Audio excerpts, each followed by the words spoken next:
செம்மணி தோண்ட தோண்ட ஒரு இன மக்களினுடைய கதறல் சத்தம் ஒவ்வொரு நாளும் கிடைக்க பெற்றுக்கொண்டே இருக்கு. ஒவ்வொரு நாளும் கிடைக்க பெறக்கூடிய ஒவ்வொரு எலும்புகளும் ஒவ்வொரு தடயங்களை மட்டுமல்லாம தமிழ் மக்கள் பட்ட ஒவ்வொரு துன்பங்களையும் இந்த உலகத்துக்கே பறைசாற்றி கொண்டிருக்கு. நீங்க பார்க்கக்கூடிய இந்த ஒரு எலும்புக்கூடு 2 நாளைக்கு முன்பாக செம்மணியில கண்டறிக்கப்பட்ட ஒரு எலும்புக்கூடு. இந்த எலும்புக்கூடு ஒரு சிறுவனுடைய எலும்புக்கூடு அப்படின்னு சொன்னா நீங்க நம்புவீங்களா? அது மட்டுமல்ல, இந்த சிறுவனுடைய எலும்புக்கூடு எப்படி இருந்தது அப்படின்னா, இந்த எலும்புக்கூடோட அவனுடைய புத்தகப்பை காணப்பட்டது. அப்போ எவ்வாறான ஒரு சூழல்ல அந்த ஒரு சிறுவன் இறந்திருப்பான். இவனுடைய இந்த மரணத்திற்கு இவரை கொன்ற அந்த தரப்பினர் எவ்வாறான ஒரு நியாயப்படுத்தலை வழங்க போறாங்க அப்படிங்கிறது இன்னைக்கு வரைக்கும் சந்தேகத்துக்குரிய ஒன்றார்.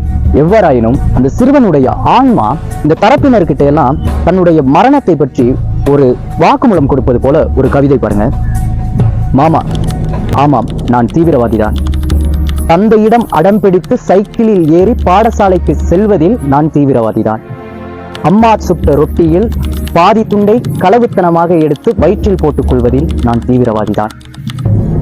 தம்பியுடனும் தங்கையுடனும் சண்டையிட்டு விளையாடுவதில் நான் தீவிரவாதிதான்.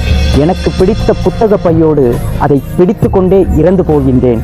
மாமா, நீதிமன்றத்தில் கூறு, நானும் தீவிரவாதி. என்னை சுட்டுக் கொன்று புதைத்த நீயும் தீவிரவாதி.